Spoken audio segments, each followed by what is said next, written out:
Olá, amigos e amigas, sejam todos muito bem-vindos a mais um estudo sobre princípios noéticos, sobre princípios monoteístas. Nesta pequena aula que nós teremos hoje, estaremos tratando de um tema bastante recorrente na Torá, e esse tema é a idolatria, Avodah Zará.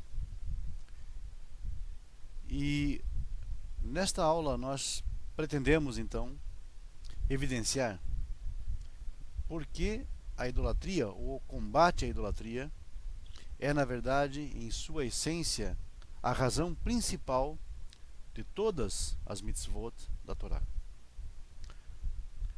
Nós sabemos que a Torá inclui ordens diretas de Deus para a abolição da idolatria, e todos os seus traços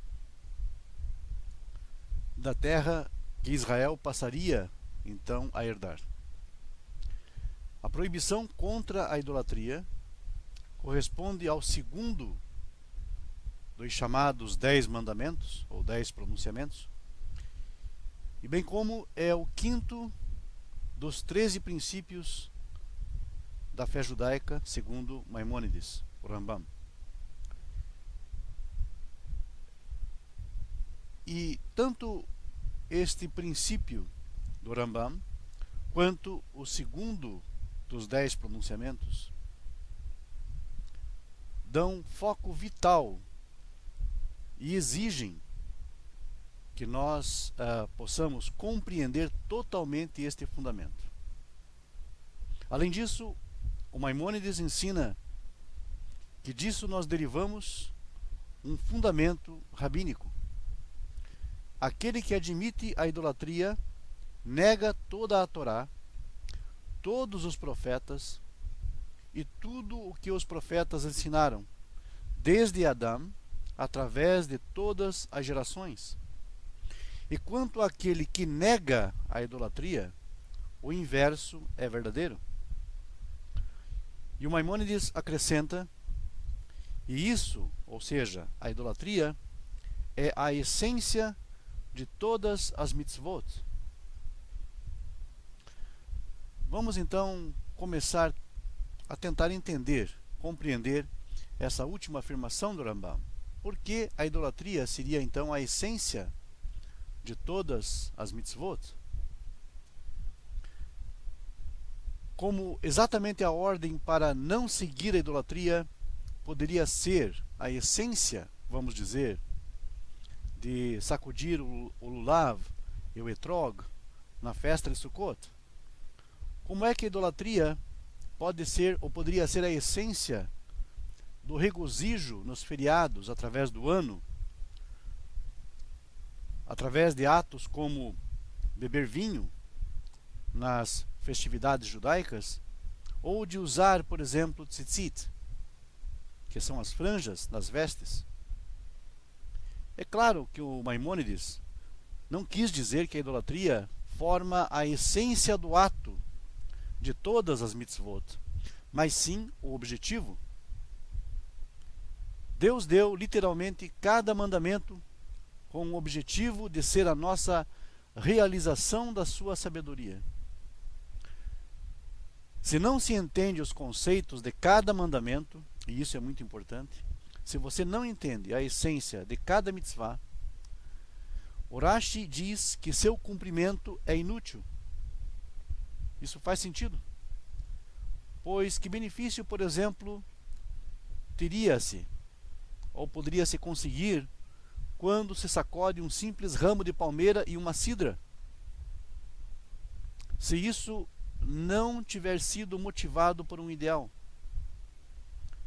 Mas, se nós estudarmos as palavras dos sábios, nós perceberemos que, acenando para cima e para baixo com o lulav, com o ramo de palmeira, a pessoa demonstra a sua aceitação de quem criou tudo, de quem criou tudo que está acima no céu e abaixo na terra.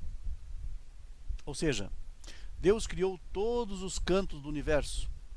Daí então a ideia de se acenar com os ramos de palmeira, com o lulav, para cima e para baixo.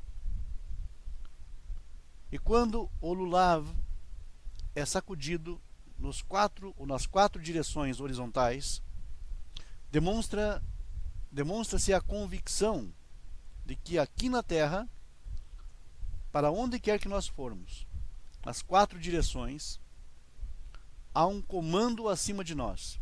E tudo o que fazemos nesse plano horizontal e neste curso é reconhecido por Deus. E que nós nos beneficiamos da sua providência. Assim Deus criou tudo e governa todas as coisas. Agora, nós podemos apreciar então este mandamento de acenar com produtos da terra na época da colheita. O nosso sustento é devido ao Criador, é derivado dele. E essa ideia, é claro, rejeita totalmente a noção de idolatria. Podemos perceber então que esse mandamento específico de Sukkot, com relação ao lulav e ao etrog, é exatamente uma antítese a concepções idólatras. As tzitziot, por sua vez, chamam a atenção para todas as mitzvot.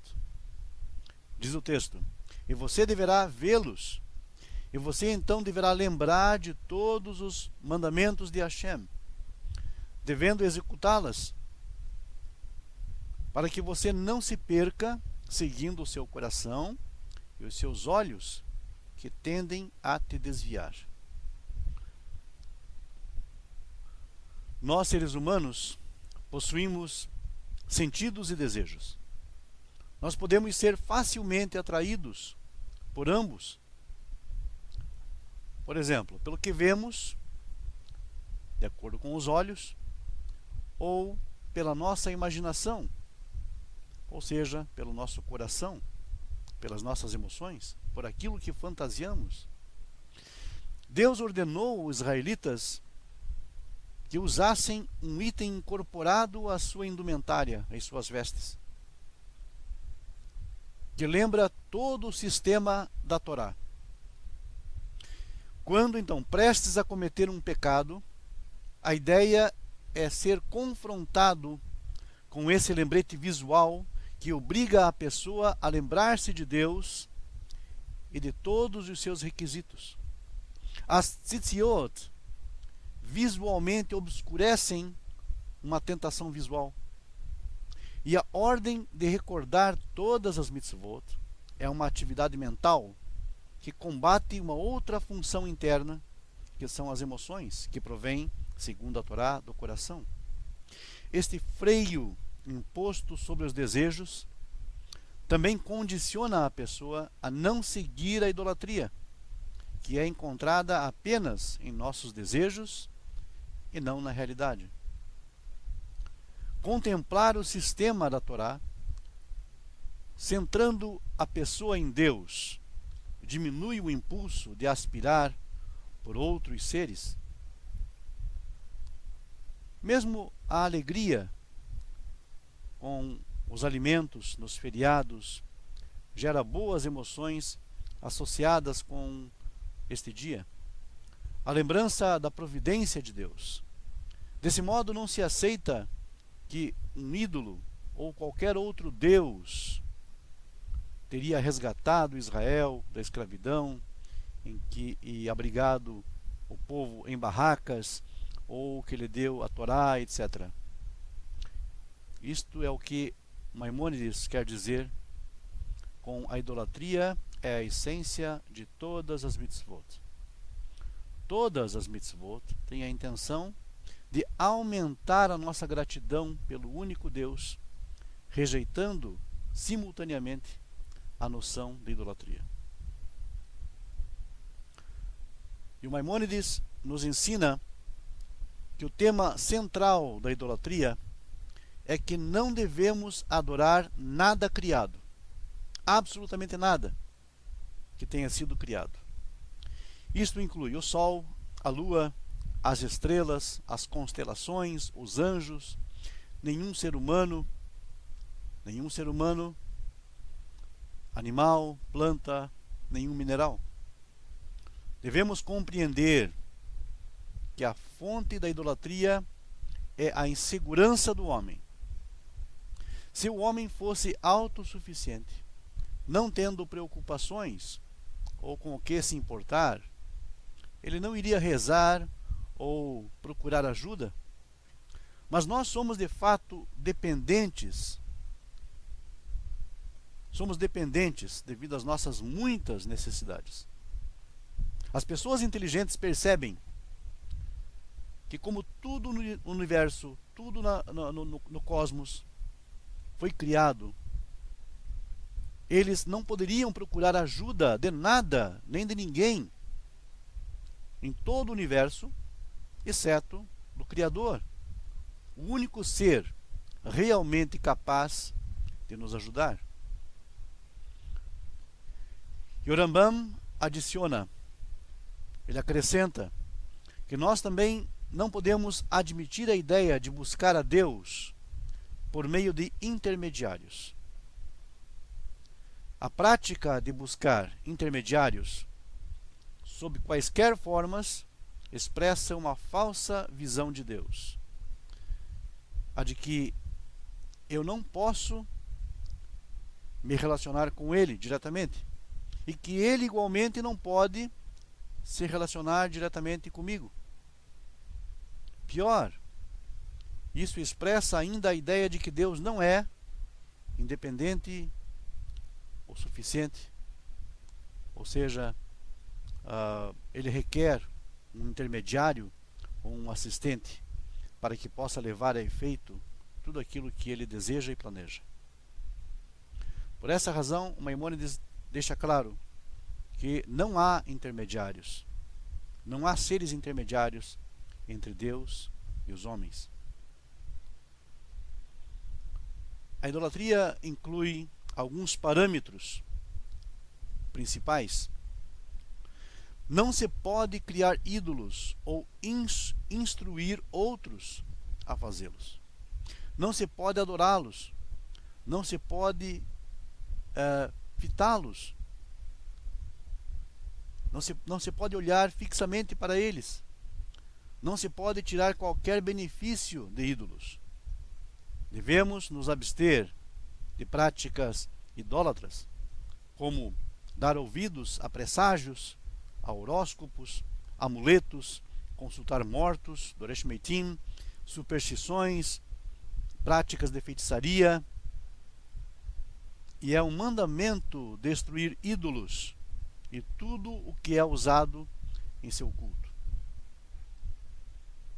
Com relação aos vários objetos sob esta proibição de criar ídolos, nós nos perguntamos por que tanto Maimônides quanto o Shulchan Aruch indicam que a criação de figuras de animais é algo permitido, enquanto Deuteronômio 4:17 ensina que não se pode criar isto.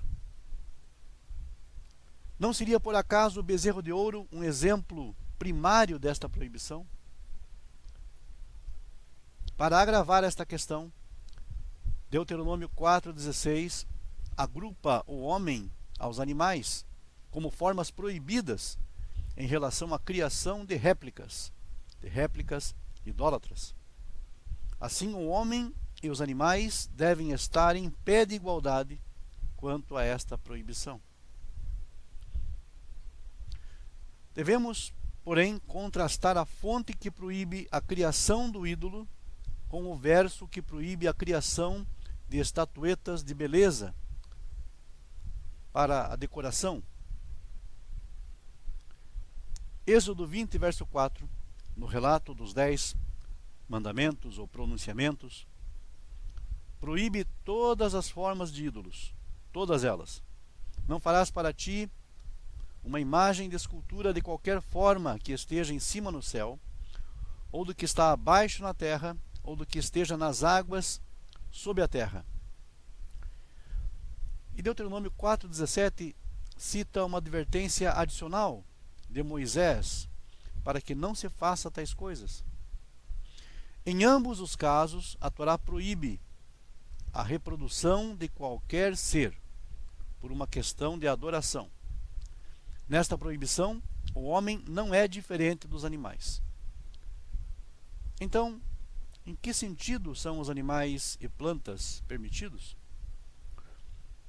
A reprodução permitida de imagens de animais e plantas diz respeito ao que se faz para decoração, como estátuas no gramado, no jardim ou em casa. Quando essas imagens não são criadas para a idolatria, mas apenas para a decoração, entendemos que animais e plantas podem ser replicados. Mesmo réplicas decorativas do ser humano, dos corpos celestes e dos anjos seriam permitidas se não fosse devido à preocupação da Torá sobre indivíduos fracos e aqui, digamos, que podem ser levados à concepção idólatras por causa disso. Então, para não enganar as pessoas, até mesmo a criação de estátuas ou imagens para decoração é proibido. Mas esta proibição aplica-se apenas ao homem, aos corpos celestes e aos anjos. O verso que Maimônides cita para esta segunda proibição é Êxodo 20, verso 20. Não fareis deuses de prata e deuses de ouro, não fareis para vós. Observe bem as palavras prata e ouro. Ou seja, são materiais ornamentais. Aprendemos assim que este versículo não visa proibir a idolatria, pois a Torá já proíbe em Êxodo 20, verso 4. Mas esta então deve ser uma nova proibição, com algo mais. Esta adição é a criação de figuras que são ornamentais por natureza e não com motivação idólatra. No entanto, as mesmas são proibidas. E o Rabino Roth sugere que a permissão de imagens de plantas e animais para fins decorativos é devido à sua falta de inteligência. Assim, a Torá buscou proteger as pessoas do erro, proibindo estátuas decorativas que refletem seres que possuem inteligência, que seriam de certa forma capazes de responder aos clamores do homem. E estas coisas poderiam então serem vistas ou tratadas como ídolos ou como divindades. Mas, como plantas e animais não têm inteligência, a Torá não se dá ao trabalho de proibir essa categoria de réplicas, quando não são feitas para a idolatria. Talvez uma outra razão é que as plantas e animais de cada espécie são idênticos. Mal se pode distinguir 2 leões, 2 zebras ou 2 árvores. Assim, o membro individual de cada espécie não oferece ao homem nenhuma satisfação à expectativa de que este ou aquele ser seria único e digno, portanto, de adoração. Assim, animais e plantas não são proibidos quando criados para decoração ou para beleza.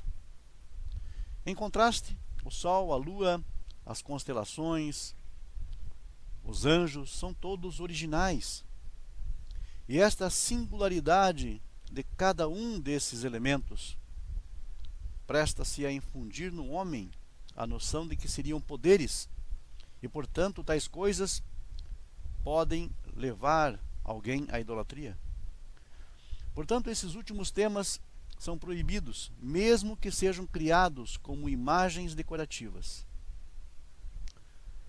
Mas continuemos a tratar o tema de forma mais precisa. Qual seria a necessidade deste verso adicional de comando? Por que os anjos e as esferas não estão incluídos no primeiro verso que citamos dos 10 mandamentos? Não farás para ti imagem de escultura, nem qualquer forma que esteja em cima no céu, ou que está abaixo na terra, e nem nas águas debaixo da terra. O nosso segundo verso, em Êxodo 20, verso 20, é mais preciso ao dizer: não farás comigo deuses de prata e deuses de ouro? Comigo significa dizer, não faça formas de seres que ministram diante de mim no alto, referentes aos vários anjos e as esferas. É claro que Deus não ocupa lugar no espaço, não ocupa lugar no universo. Que as esferas, então, e os anjos não estão com Deus. A Torá fala a linguagem do homem. E assim o termo comigo, nesta passagem, refere-se a assuntos que o homem julga mais estreitamente relacionados com Deus, como as esferas e os anjos, que parecem ao homem estarem mais próximos da realidade divina. Mas o termo comigo também nos transmite ainda uma outra ideia. Isto refere-se a uma nova categoria de proibição idólatra: objetos não sujeitos à replicação, ou à cópia, ou à confecção de imagem. Nós não sabemos o que Deus realmente é. E qualquer coisa que esteja com Deus implica que esta coisa compartilha algo com Deus. Mas nada é comparável a Deus, diz a Torá. Então, o que isso quer dizer?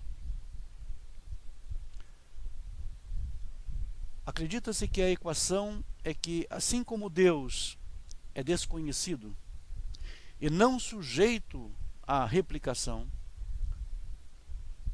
os anjos também não estão sujeitos à replicação. Mesmo as esferas não podem ser replicadas, como o Rabi Abaye ensinou. O Maimônides também aponta para essa distinção quando diz que não podemos criar semelhança, demut, dos anjos ou das esferas. Maimônides não usa o termo similitude ao descrever as replicações do homem, pois o homem pode de fato ser replicado com precisão. Como o conceito de réplica ou cópia não pode aplicar-se a anjos, de cuja natureza nós somos ignorantes, ou das esferas, a replicação verdadeira é impossível devido à sua magnitude, o Maimônides inclui corretamente esses objetos sob um novo título, exigindo um verso diferente para a sua proibição. Assim, o primeiro verso que citamos, dos 10 mandamentos, proíbe de verdade a criação de ídolos. Isso inclui esses objetos que podem ser replicados. Ou seja, nós temos um referencial. Os animais estão aí, os homens estão aí, então nós podemos copiar essa imagem, podemos replicá-la.